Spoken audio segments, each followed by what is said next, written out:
Um, First of all, there's some important information you have to know. What I'm going to do is I'm going to sort of give you some food for thought. This is a speculative type of talk that where I'm going to use the if word, the should, the could, the would, the might have word, words that historians don't use ever. They don't use that word. They're perfectly serviceable words. I like them a lot, and I'm going to use them.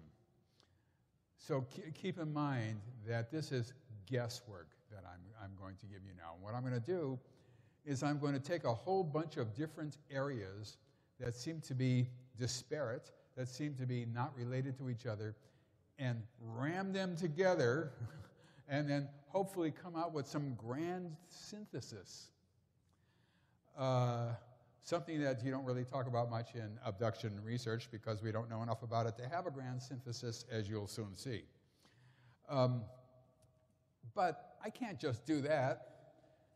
I've got to show you what the abduction phenomenon looks like a little bit. So this is not exactly abductions 101. Let's call it abductions light. It's very simple stuff. And we'll just start off with, what do I have here? Okay, a new definition of abductions. There have been a bunch of definitions of abductions. All of them fall short some way or another. What I've done is simplified a lot of them and actually expanded on a few of them. It's real-time physical and cognitive interaction between aliens and or hybrids who mentally control humans either on board a UFO or in a normal environment. And that covers absolutely everything in the abduction phenomenon. It's a simple little thing. It only took me about 5,000 years to figure out, but it fell into place after many, many different versions of this. And then having my wife look it over and say, what does this mean? And now the abduction phenomenon, as we know it, kind of came to prominence early on. In 1957, there was the Antonio Villas-Boas case. Antonio Villas-Boas, as we learned back in the 1960s, was an illiterate Brazilian peasant who one night was working on his tractor, and down came flying saucers from outer space, and he was taken into it against his will, and this was done to him, and that was done to him, and this was done, and that was done. And then he was taken into a room, and there was a weird-looking female, naked as a jaybird. And she looked pretty good, not bad. He kind of liked her a lot. But she kind of growled when he talked, which turned him off. But that didn't matter. He jumped on her and made mad, passionate love. Then he jumped on her again, made mad, passionate love, even though she growled and he was repulsed by it. And then she left, and she pointed to her stomach and pointed up. And he said he felt like he was being used as a stallion to improve their stock or for their stock or something like that. This case was, of course, totally nuts to the people of 1957, 58, and 59 who looked at this, and it was not even published until 1966. It was just beyond the pale. It wasn't just that he was kidnapped by aliens. It had things that people didn't want to hear about. They didn't want to see. They didn't want to even think about. So that case lay dormant. It wasn't until 1986 when I personally learned that Antonio Villas-Boas wasn't some illiterate Brazilian peasant. His father was apparently a well-to-do landowner. He was either taking a correspondence course, he was enrolled somewhere, whatever, but he became an attorney. And everything we learned about him was wrong, in essence. And this seems to go hand in hand with the UFO and abduction phenomenon, actually. Then there was a Barney and Betty Hill case. If there isn't anybody here who's heard of them, I would be amazed. This is probably the most famous case of all cases, you know, and of all abduction cases. An interracial couple driving blah, blah, blah, blah, blah, blah, going here, going in Portsmouth, they're heading towards Portsmouth, New Hampshire. I'm not going to go into all these details. They're abducted. Cut to the quick. And taken on board this UFO. They're separated into different rooms. Things happen to them. One thing was Barney Hill had a sperm sample taken from him. That was interesting. As in, what? Huh? Okay. Betty said when they put a needle in her navel that they told her it was a pregnancy test. That almost certainly was not what they said, actually. I hate to say that, Kathy, if you're here, because we know what that is, and that is not a pregnancy test. It's an egg removal test through the ovary. But the fact is, though, that then they were released, and unlike Antonio Villas-Boas, they didn't remember what had happened to them, whereas Villas-Boas did remember.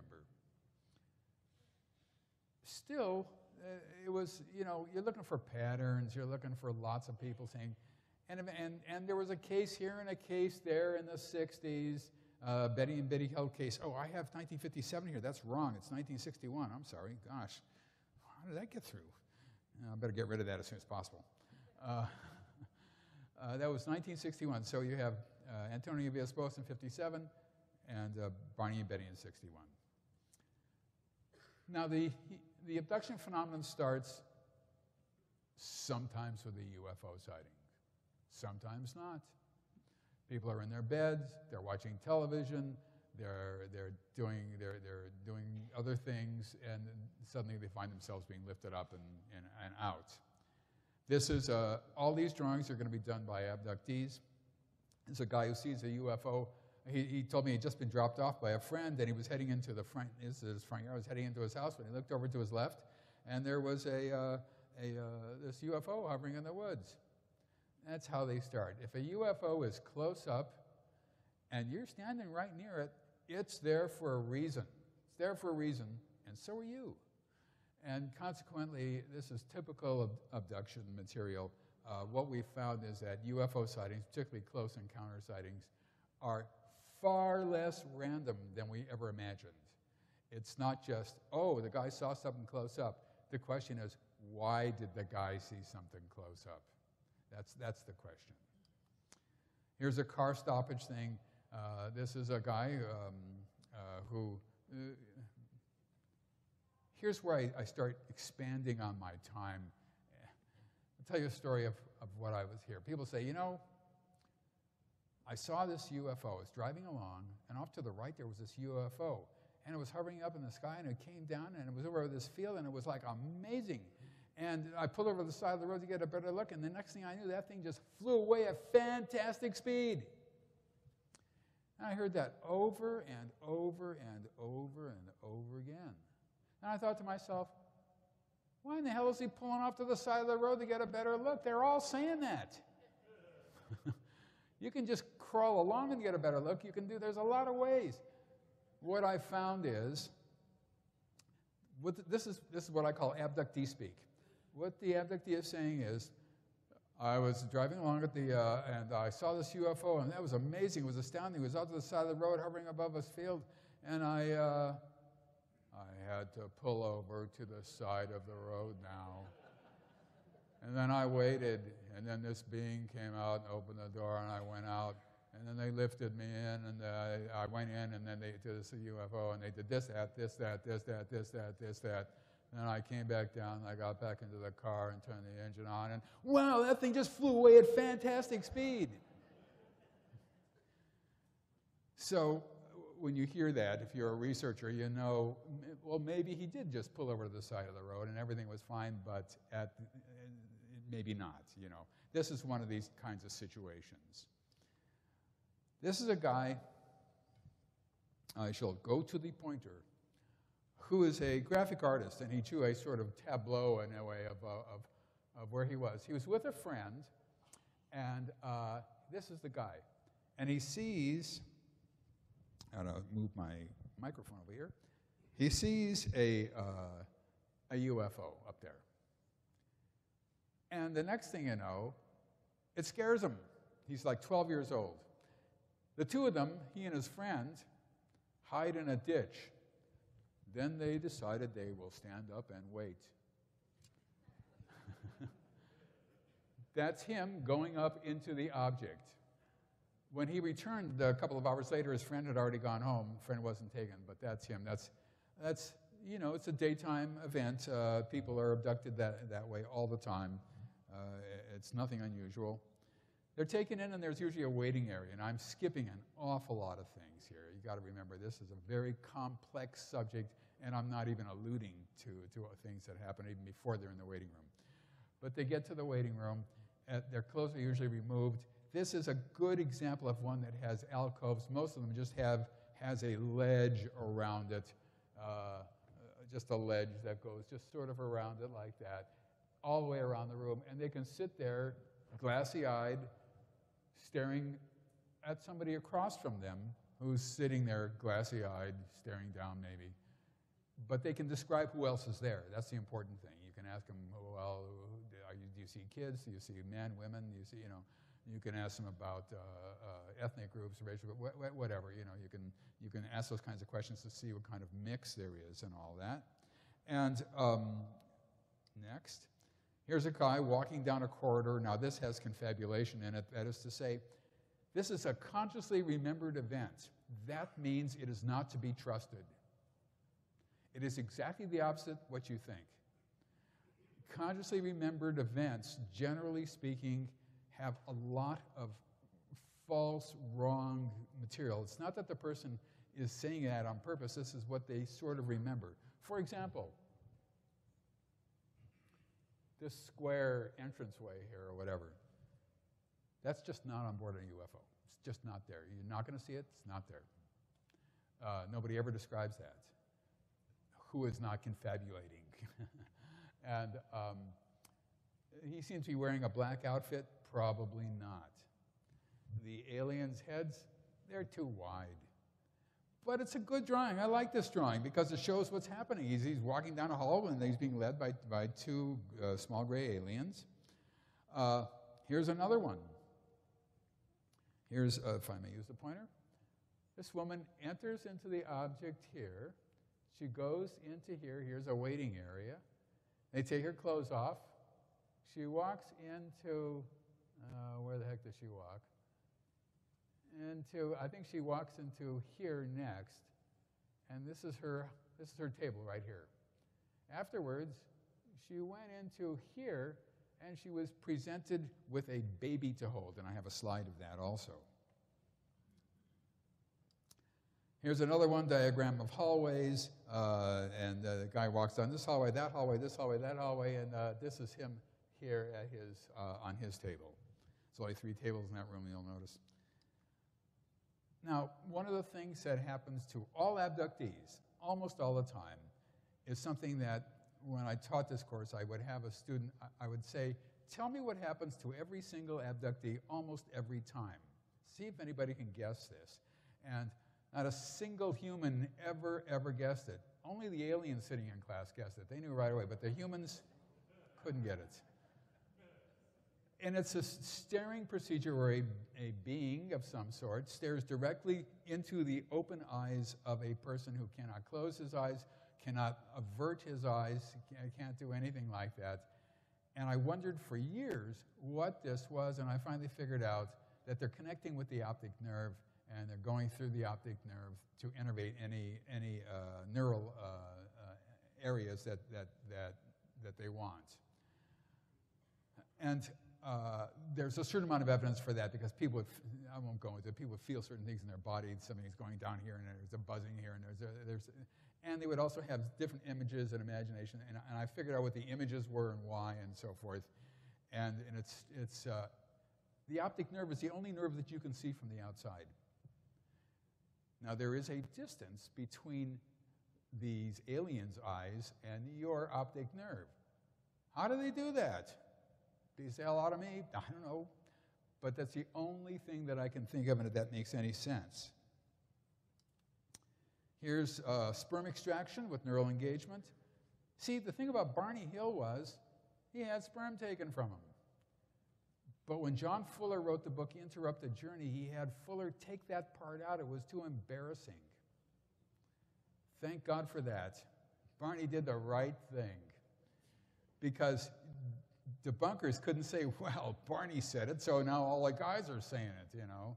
The answer is, it happened to Barney, and it happens to almost all guys. I'm saying almost because I tend to speak in absolutes, so I'm trying to learn how to say almost and most of and things like that. It's very hard. But here's a situation where a guy's having a neural engagement and sperm removed at the same time. Here's a guy who is having neural engagement with a young hybrid, we'll get to that later, who is wearing what I call hybrid garb. This is typical hybrid wear. This is what they wear. Here is egg extraction, fetal insertion, or removal. In other words, women have eggs extracted in several different ways. They have fetuses inserted in them and fetuses removed from them. Almost all women, there's the qualifiers again. Almost all women have this. Let's put it this way, I haven't found one yet that hasn't, but I'm sure there probably is one. So almost all women have this almost all the time. This is taking a fetus away to a room, and I thought I was being clever here. I will invent a word for this called an incubatorium. And I found out when the internet reared its ugly head that there already was a word called incubatorium. So he's taking it to the incubatorium to be placed in these things. These are containers made of, we would assume, a glass-like material so that you can see inside. Almost certainly filled with a liquid, but the liquid is almost certainly a nutrient. And what you see here is fetuses in different stages of development, waiting to be taken out or hatched. I don't know what word to use for that, but it certainly is not their birthday. That's not a concept with these particular people. Okay, now you'll see this is what I call, what I've done. Once again, this is why this is Abductions Light. I need to zoom through this. What I've done is, in Secret Life, my book Secret Life, no. In the book's The Threat, I took hybrids and I decided that they were on a sort of continuum. I was probably wrong about that, but I was in the right ballpark. So I had early stage, middle stage, and late stage hybrids, depending on the degree of hybridization. My guess is that it's more subtle than that, and there are stages in between each. And I've identified 2 more stages since that time, which I will talk about today. Bud Hopkins first discovered this in 1983. He called me up, he said, David, I found the most amazing case, the most astounding case, the unbelievable case. It was amazing. I said, God, what is it? What happened, you know? And so he said, well, you remember Chris? I said, yeah. And he said, well, they had her, they took her into a room and they showed her a baby. I said, a baby? Huh? Yeah, it was a weird-looking baby, like sort of a cross between human and alien. It was a weird-looking baby.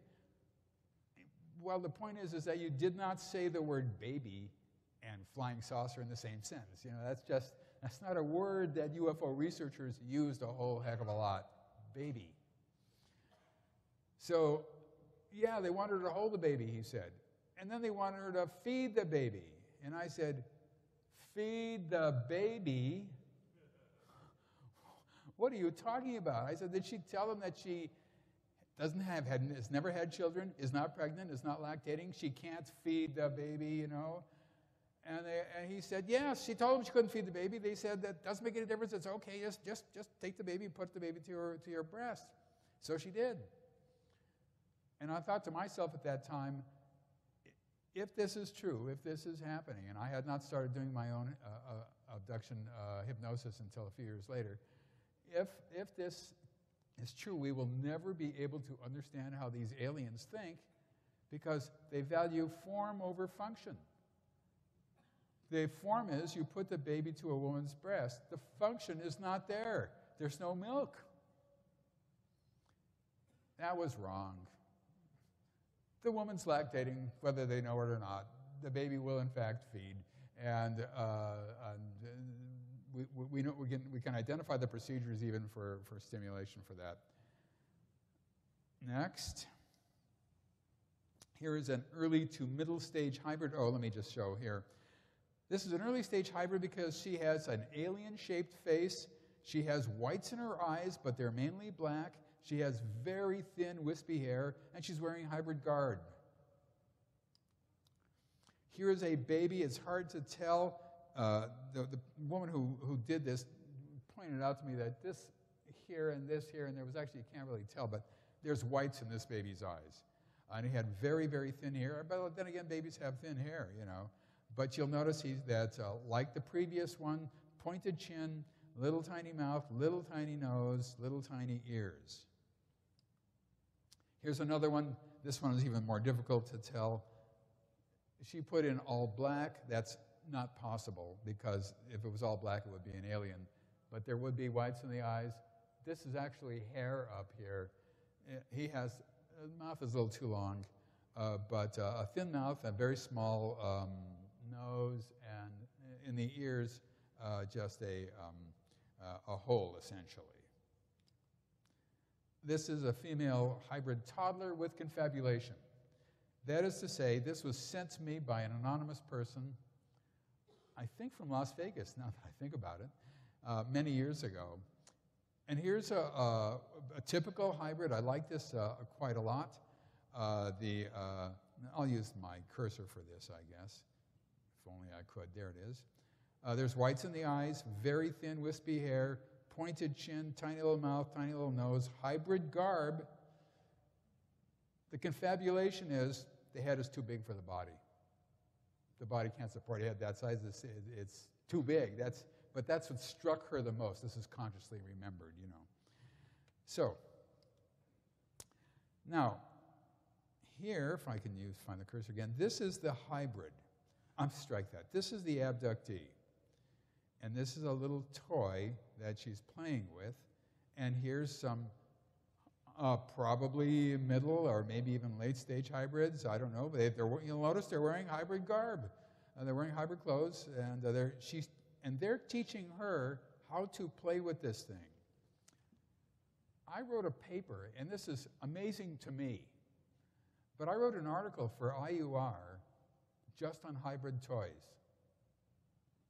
And even now I think to myself, how can I do that? How can anybody do that if this is not happening? I wrote an article just on the toys they use because they're all characteristically the same and they're off the wall. Anyway, that's a toy. Here is the abductee.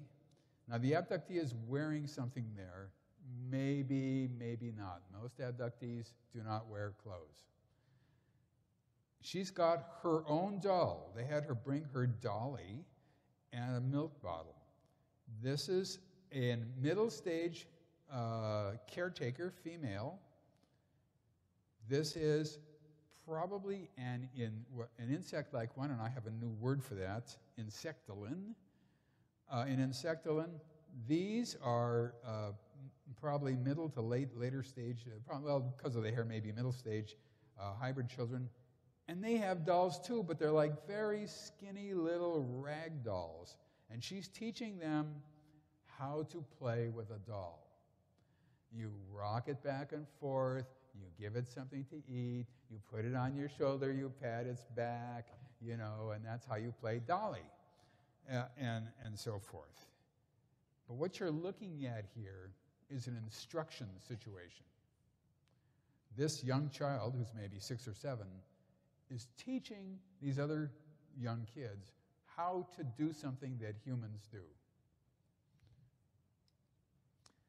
Now, remember that toy we saw?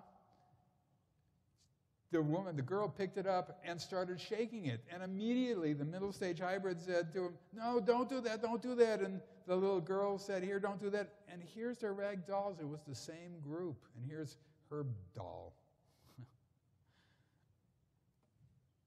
Just to show you that every once in a while, a kid can do something like that and adults don't. I won't go into why that happens, but there's a neurological reason. Human woman comforts man on table, it says. Here's a man having sperm taken from him. Here's an abductee who's come over and is calming him. Now, what you're looking at here, this is the graphic artist who did, here's the first one, and the second one. This is him standing where he actually helps with a woman who was on there. Sorry. How did that happen? I'll get to that in a second. And so what you're looking at here is an abductee who was helping aliens perform tasks. It's not a very big deal, just sort of calming him. This is, I call this calming behavior by abductees. Am I at the 15-minute mark yet? Now, here's one where an abductee is taken into a room and shown a screen-like device. You'll notice off to the side here on the right-hand side, there's a bunch of hybrid children, and there's another abductee sitting there. They're looking at her.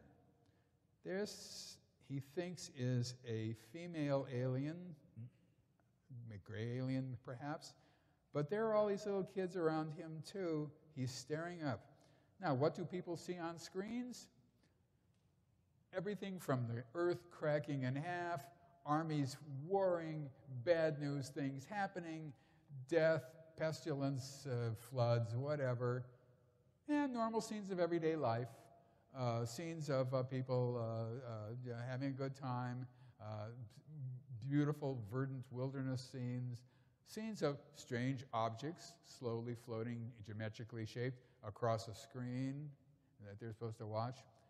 Why this is being seen, I do not know. In other words, we used to think, oh, maybe it's predictive. Maybe the Earth will be hit by a meteor like somebody saw and crack in half. Maybe atomic bombs will go off all over the place and it'll be death to us all. I do not think it's predictive. It's not predictive. It is not. There's a lot of reasons for why it's not predictive. But the most important things that people see, they'll see these average, everyday scenes. And sometimes they'll be in a large place with a screen in front of them. All communication is telepathic on board these objects, as we all know. And they'll look at the screen, and it's a picnic. And this is an actual event. I've talked about this in the media before. It's an actual event. An actual picnic, rather, and there's people who are just standing around and gabbing, and there's a picnic table, and there's people who are maybe playing ball or throwing the ball to each other or something like that. It's just normal, absolutely normal. And they hear in their mind's ear, "Can you tell the difference between you and us?" And the abductee looks up and says, "Huh? What do you mean, difference? Everybody looks the same to me. What?" They say, "See, isn't that wonderful? Isn't that great? Soon we will all be together. Soon there'll be a change coming, and everybody will know his place. Everybody will be happy." Well, for a good UFO abduction researcher, when you hear something like that once, you got to wait for verification from other people who say the same thing and are unaware that this has already been said. And I got that a lot. And then beings began to talk about this change that's coming. The change is coming soon. It's going to come soon. And everybody's going to be, it's going to be wonderful. You're going to love it. The change is coming. And I began to think, what the heck does the change mean? And what does the word soon mean? Is soon like tomorrow or a million years from now? What is it? It's a relative term. Soon means nothing. Here is a woman who is involved in a rescue mission. This is extremely typical. Not the event that you're looking at, but the rescue concept, for reasons that I do not know or understand. I don't know why abductees will describe saving a baby in the midst of an earthquake where there's rubble all over the place, saving another kid somewhere in some horrendous trouble. I don't understand that, but we do get these rescue things. Now, in this situation, if you look at the cursor right around here, these are humans. This guy here is an alien. This is the operating system for a flying saucer. She's dressed in hybrid garb. How's that for something odd? Here is a little gray alien. He says, these humans are chasing one of us. You have to maneuver the UFO on top of the alien so the alien can escape. If I can find the cursor again. So the alien can escape. She says, well, I can't do that. I don't know how to do that. He says, yes, you do. Yes, you do. And she looks over at these symbols and stuff. She says, oh, yeah, I can do that. Yeah. And she puts her hands on top of these things, and you can see she said you could see this fake UFO. It's not actually happening. But it's moving closer over the alien, and that's good enough. The little guy says, okay, that's fine, come this way now. What is this for? Beats the heck out of me. Now here is a middle stage hybrid. He's got hair, he's got not as pronounced a pointed chin, he's got a regular mouth, a regular nose, he's got lots of whites in his eyes. And this is he's looking at the abductee who's lying on a couch or lying on some sort of device. And this is actually a street map. And her job is to stand on the corner when panicked human beings come running down the street. Her job is to say, everything is okay, everything is fine, just keep going this way, just walk this way, calm down, everything is okay. That will be her job. I have several people who've told me this, not knowing that anybody else would ever in their lives say anything like that, but they're the same. And I don't even want to think about what that means, you know what I mean? Let's just let that one go. Okay, now, okay. The thing is that when you get early, middle, late stage hybrids, there's more. There is a human stage hybrid who is concerned about security. This is a drawing of one. The mouth is a little bit turned down. It was accidentally drawn that way. He didn't actually look like that. But it makes him look a little sinister, but that's okay. He is not a human stage hybrid. And I have a new word for that too, hubrid, which I'll describe in a second. Because neurologically, he can only think about one thing, and that is protecting hybrids from harm. That is all he thinks about and nothing else. He has a function, and that is his function. He cannot operate outside of that function, which is why I'm just calling him human stage, because from the outside, this guy looks human. Here is what I call a hybrid. This one here has got longish hair, looks human in absolutely every way, acts human in every way, is human, acts human, except for one little tiny thing, the neurology aspect.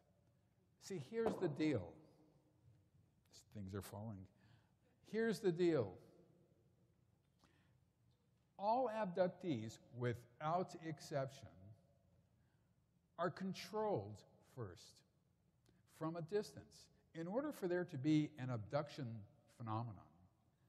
The person who's about to be abducted cannot know that they're going to be abducted, and when it begins, they can't say to themselves, somebody's coming into my house. I'll reach behind my pillow, get out my 9mm Glock, and blow their heads off. They just can't do that. Nor can they dial 911, nor can they wake up their wife or their husband, nor can they get the dog to attack, spot, get him. They can't do anything like that. They just sit there waiting. They are already controlled and from a distance. That is neurological control. How far that distance is, we don't know. Is it 6 trillion light years from here on the edge of the universe where they can control people? Probably not. Is it 50 feet? Well, probably so, yeah. How far it extends, we don't know. But my guess is that this is a far more complicated situation than I know. It's odd for that to be complicated, but there's reasons for it. So this hybrid can control humans, and humans cannot control the hybrid. That's the one difference. Now, the ramifications of that are that hybrids are another species than humans. Hybrids are a first-class species, and humans are a second-class species. That's the way it works when somebody can control somebody else. That's just the way life becomes. And I don't particularly like that, see? Call me crazy, but it just doesn't set right with me, you know. I want to be able to control them. That's the way it's supposed to work. But that is not what we are finding out, as it turns out. Here's a female hybrid. Now, the person who did this on a computer, and he didn't add the neck in. So you have to imagine that there's actually a couple of couple of lines coming down here to give her a normal neck. Also able to control people. Now, let's talk about aliens. In my research, my sense is that the insect-like ones, the insectoid beings, or as I just call them, insectolins, it's insect alien without an E. It's easy to remember. The insectolins are true aliens. These are order givers. These are the powers that be, I think. These are the ones, I surmise, are at the top of the pecking order.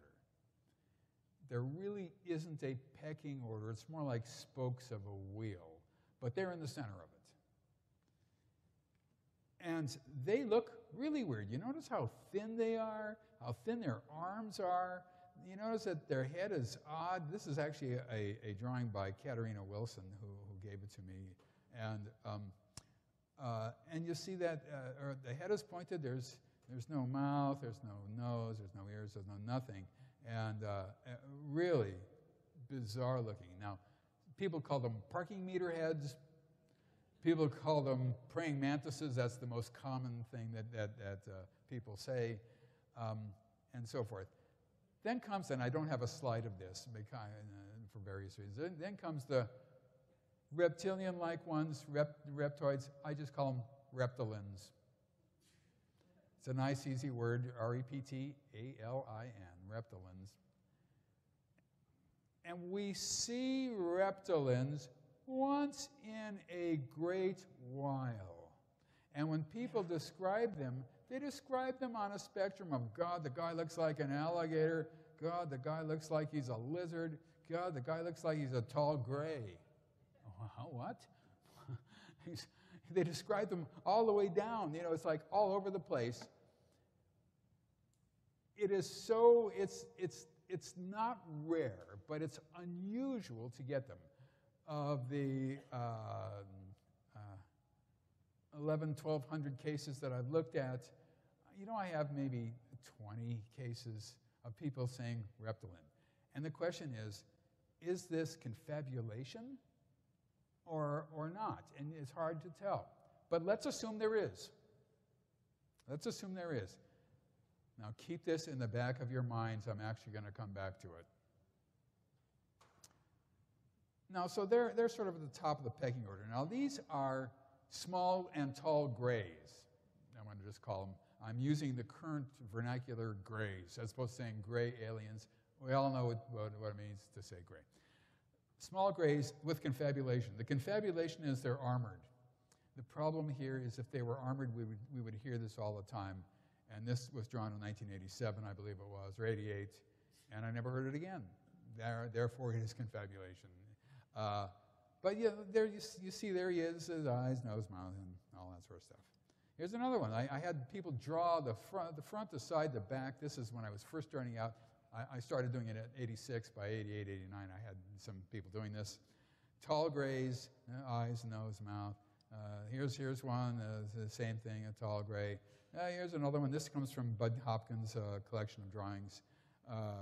Here's another one. They're all pretty much the same. And here's another one from Bud Hopkins' group. And this guy's wearing black, yes or no, maybe. Here's another one, small gray. And here's another one, a small gray. And there's a tall gray. Okay, now, what's wrong with what I just told you? There's something wrong, something off kilter about what I showed you something. Oh, yeah, everything is great, everything is wonderful, but it isn't. In my demented mind, anyway, I kept looking at that, because I knew early on that these beings didn't breathe. Because I asked people, well, when he's staring at you and his forehead is touching yours, can you feel his breath on your face? The answer is no. Well, do you see his chest expanding, collapsing, even a little chest, a little expand, a little chest? No. There is no evidence whatsoever that they breathe. The second thing is, there's no evidence that they speak or that they eat orally, that they fuel themselves orally. There's evidence for other ways in which they do that, but not through the mouth. And since all communication is telepathic, they don't need no stinking mouth.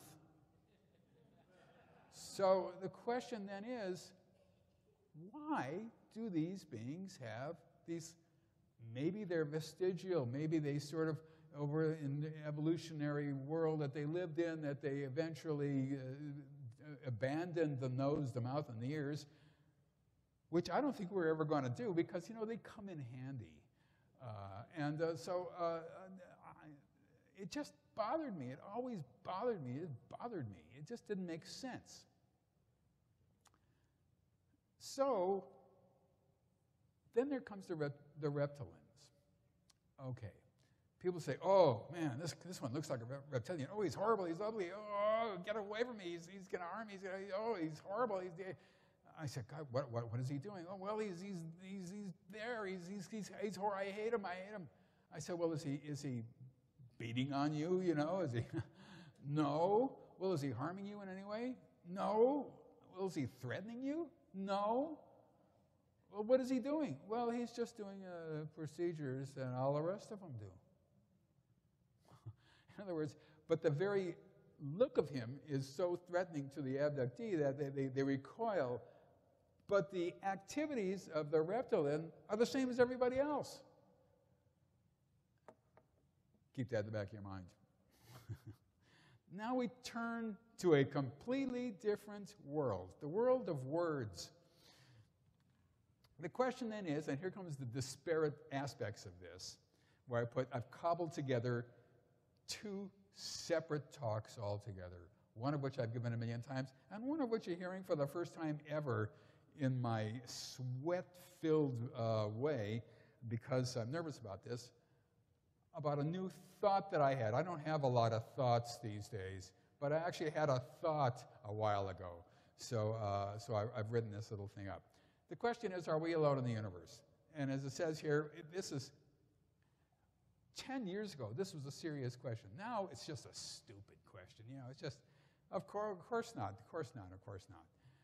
But the problem is that we have 200 billion stars in our galaxy. There are 200 billion galaxies in the universe, although Michio Kaku says 100 billion. I was told by a professional astronomer 2 and 2 is the number to go with. But and so far over 1,000 planets have been discovered, not yet confirmed. There's about 350 that have been confirmed. And a few of them, maybe 1 or 2, might be in the Goldilocks zone where the temperature is good enough for life to evolve, and not sure whether there's water on the planets or not. But the answer is that every single thing that astronomers have learned in the past 40 years, especially since the Hubble telescope went up 30 years or whatever it is, has lent credence to the idea that there probably is life out there, and nothing has lent credence to the idea that we are alone in the universe. But in the year 2000, a book came out called The Rare Earth, which made a legitimate academic case that we are alone, at least in the galaxy and maybe the universe. And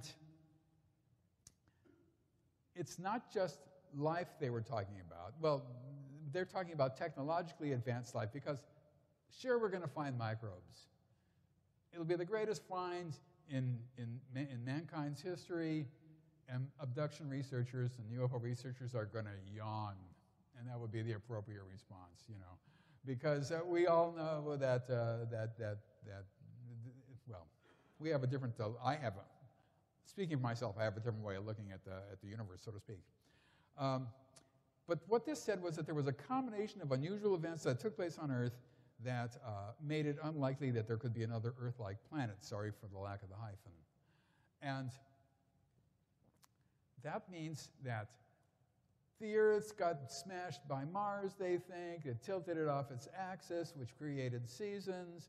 There's millions of years of comets smashing into the Earth, each one containing ice, which created the oceans. We have a huge ocean-filled planet with temperate temperatures, and it goes on and on and on and on.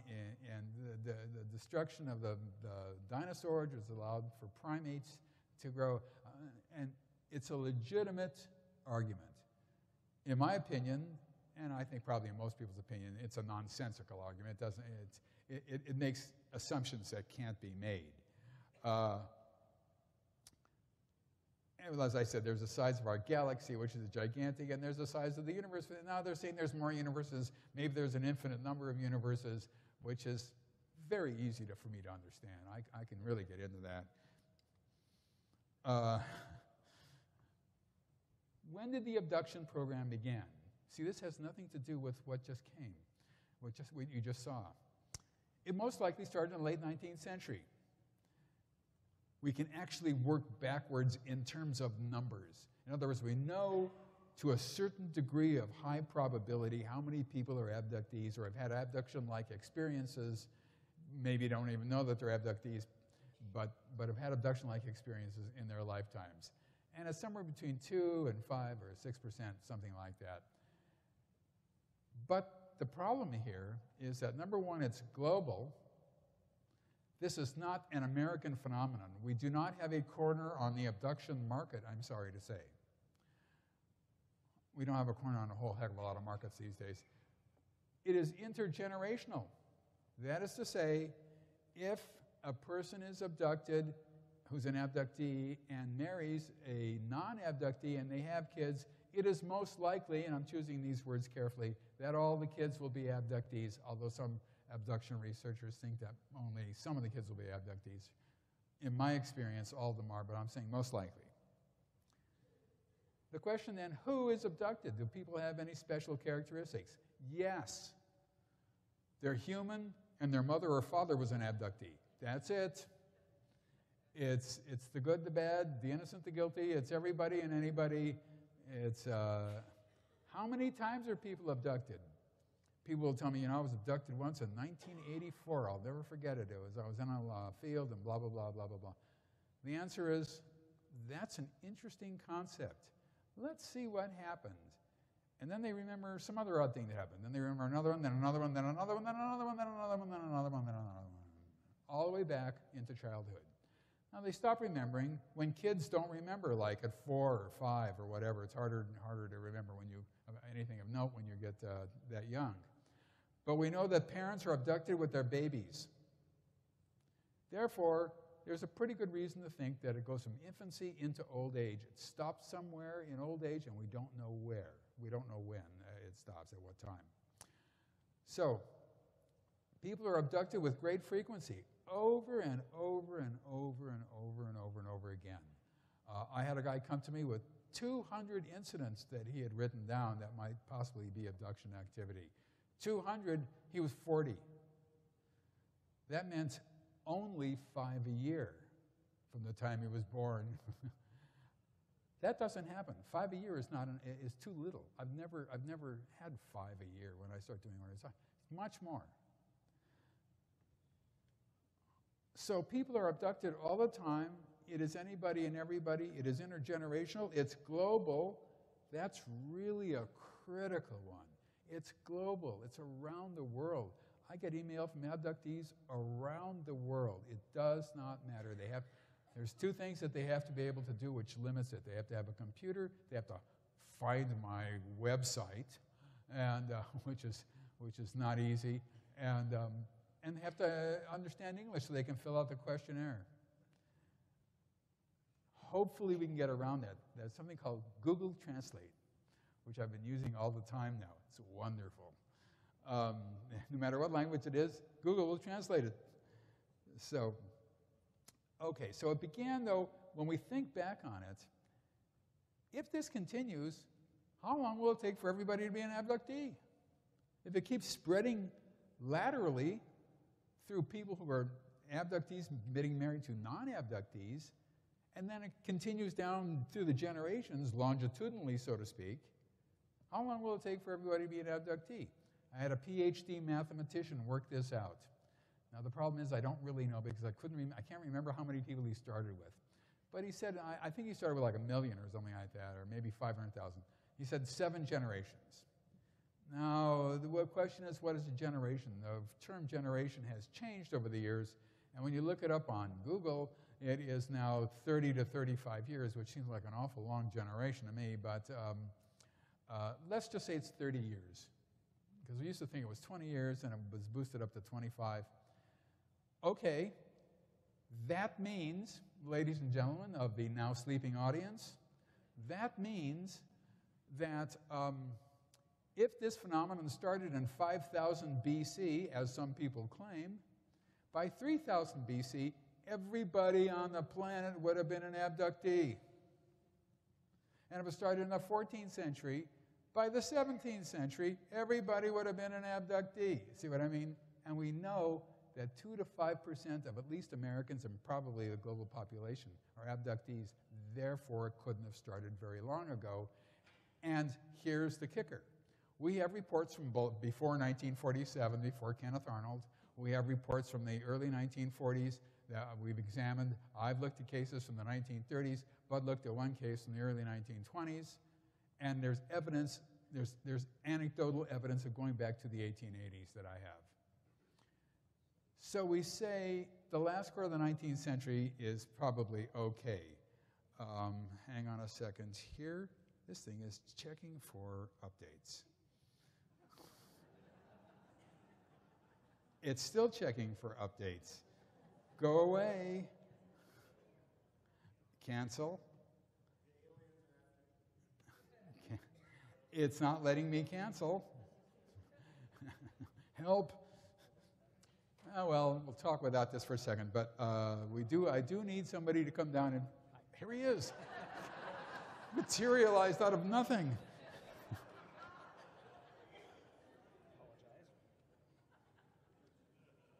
Been there, done that. Yeah, I see that. Thank you, thank you. All right. Give that man a hand. I've lost my train of thought. The point is, though, that it goes back to around the last quarter of the 20th century. I won't go into all the evidence. 14 minutes are remaining. I've got a prompt here is telling me that. Okay, next. Let me speed along here. Okay, this is a phenomenon that is secret. Without secrecy, there would be no abductions. If people knew about this phenomenon and they remembered everything and everybody knew about it, we'd find a way to stop it. That cannot be done. That's not going to happen, and you cannot allow that. It must remain secret, and it is. We see maybe 1% people who know that it's happened to them will come forward to me or to other hypnosis specialists in this, and we don't see 2% of the American public coming forward. It's just not going to happen. They don't know they're abductees. But without it, there wouldn't be an abduction program, period. So you have to have memory blockage in order to maintain secrecy. In order to maintain secrecy, the first person you got to keep it secret from is the abductee, obviously.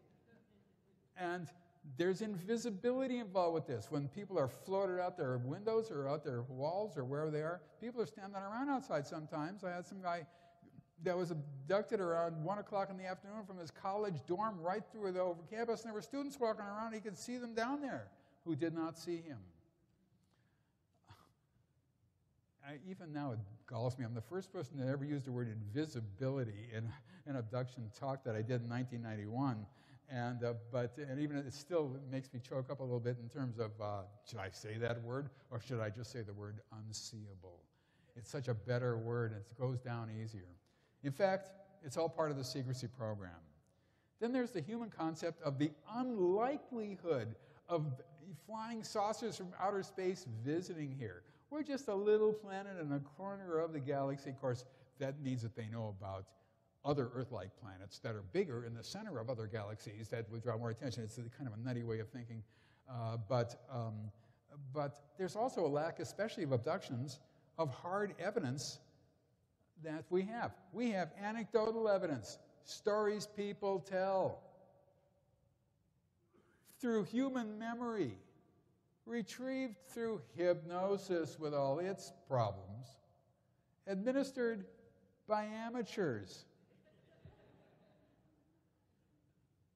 of the most important thing that's ever happened in the history of humankind. Obviously, the response is to simply not believe it, and probably correctly so.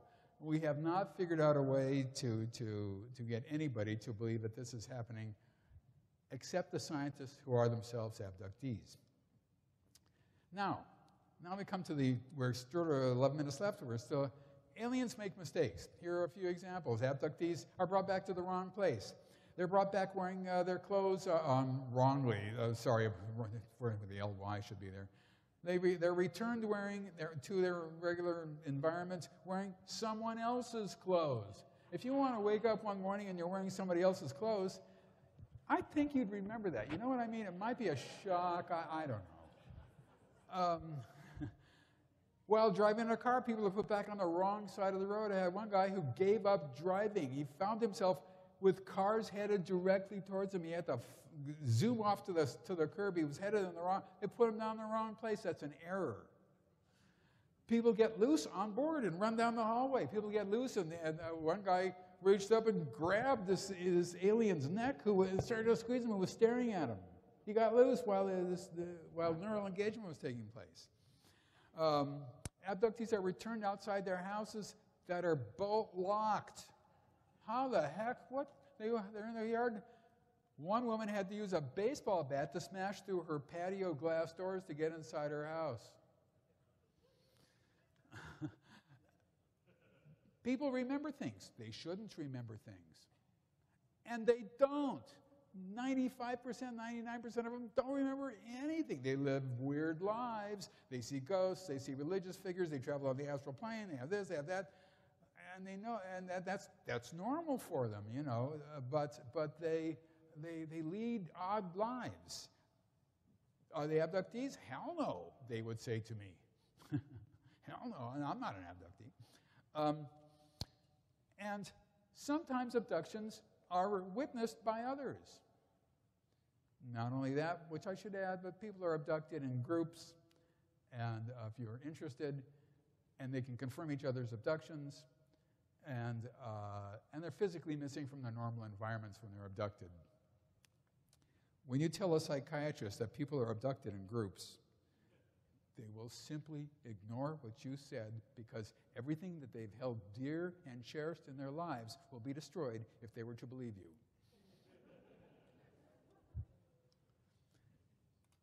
Now, this is the error rate.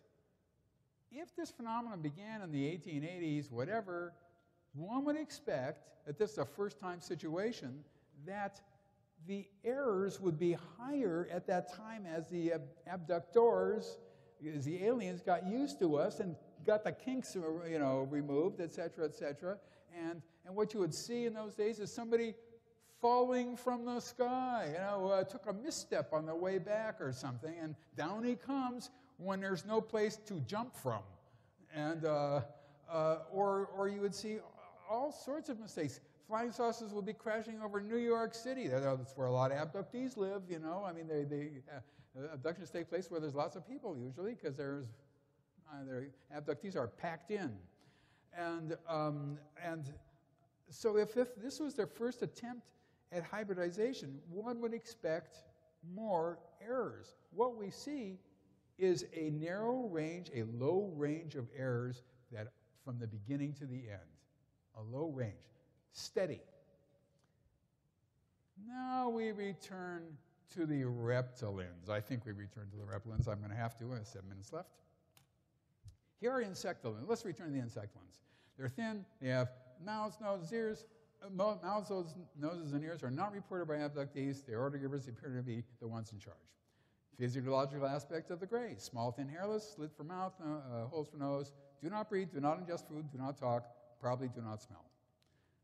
Greys' physiological anomalies. Why do they have a nose, mouth, and ear holes?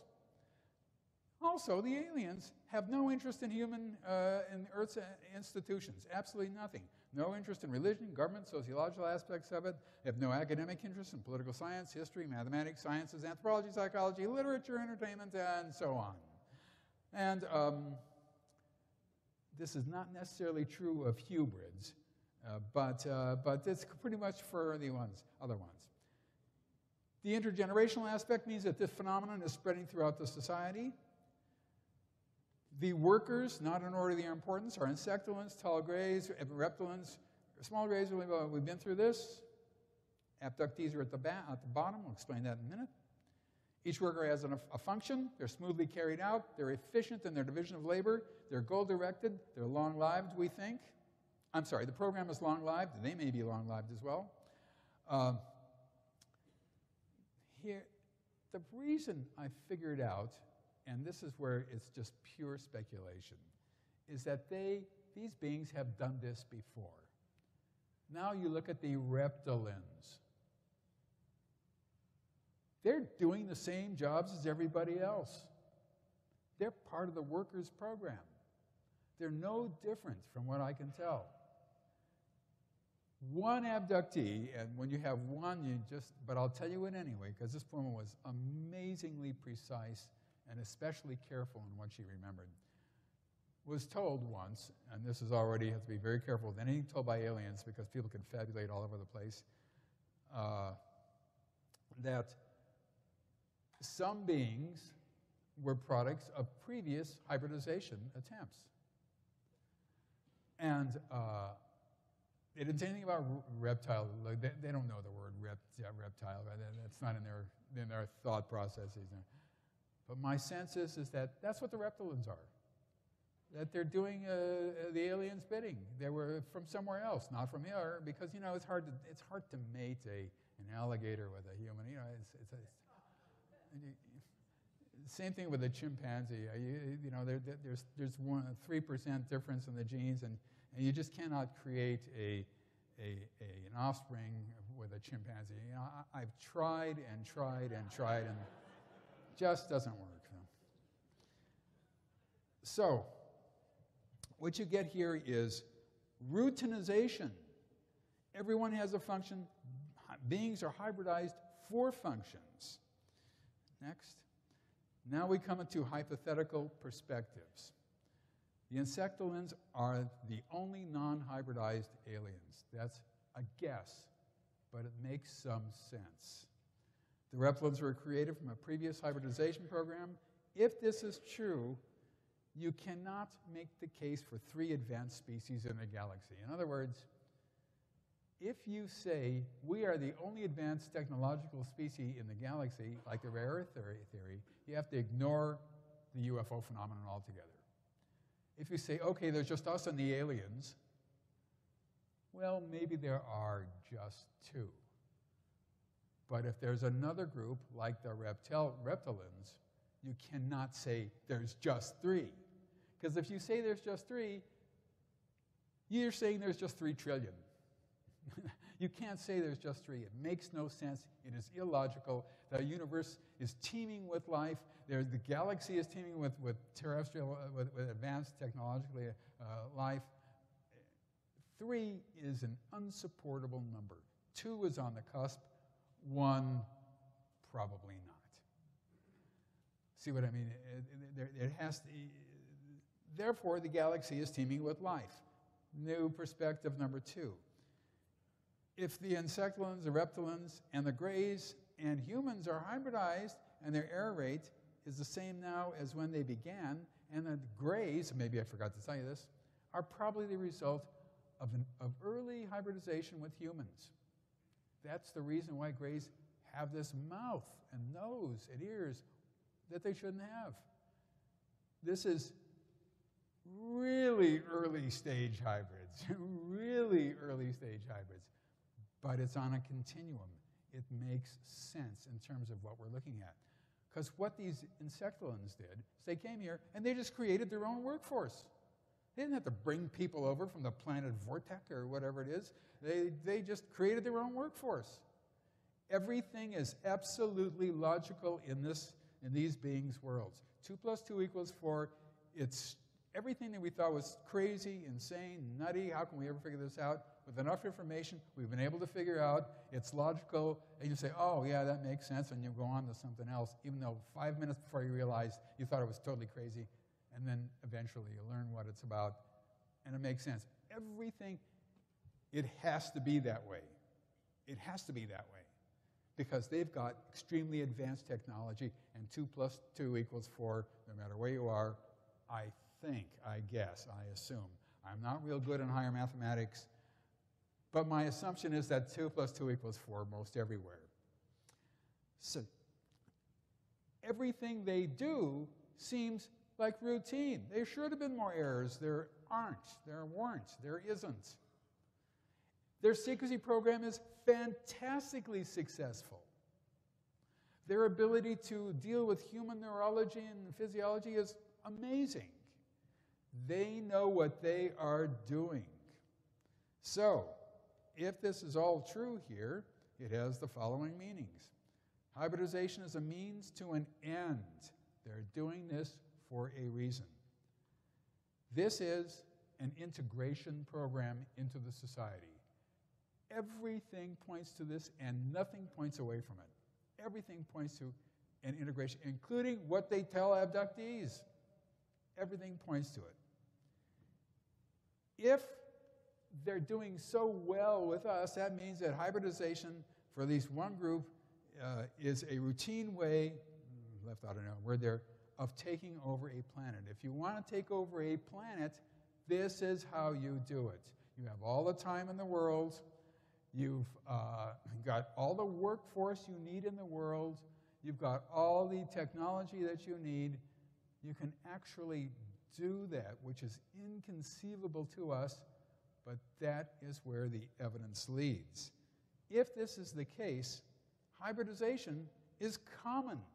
We're part of a common routine that has been done before, God knows how many times, but we're just part of this routinized phenomenon of hybridization that we're standing by idly watching.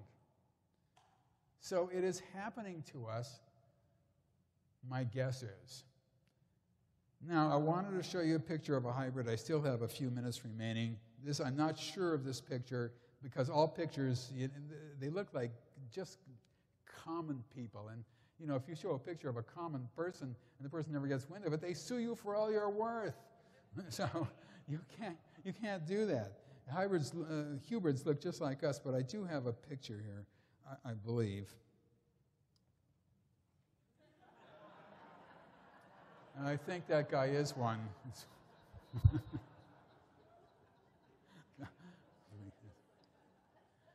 Okay, that's my story, and I'm sticking to it.